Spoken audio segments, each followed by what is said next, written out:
আমরা কি করে বুঝবো যে আল্লাহ তাআলা আমাদের ভালোবাসেন? কিভাবে বুঝবো যে তিনি আমাদেরকে পছন্দ করেন, ভালোবাসেন?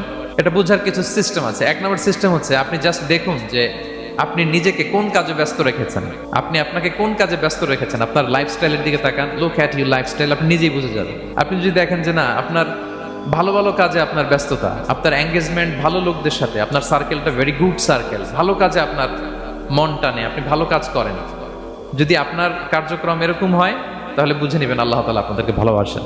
আর যদি দেখেন না, যত আকাম কুকাম আছে ওইটার সবার আগে আপনি, যেই কাজে আল্লাহর ক্রোধ আসে, আল্লাহ রাগ হয়ে যান, যেই কাজ ইসলামে করার নিষেধ, যেটাতে তার অসন্তুষ্টি, ওই কাজে আপনার এঙ্গেজমেন্ট, ইনভলভমেন্ট, আপনার সার্কেলগুলোও এরকম, তাহলে বুঝে নেবেন আল্লাহ ভালোবাসা, এই মহা সৌভাগ্য আপনার কপালে জোটে নাই।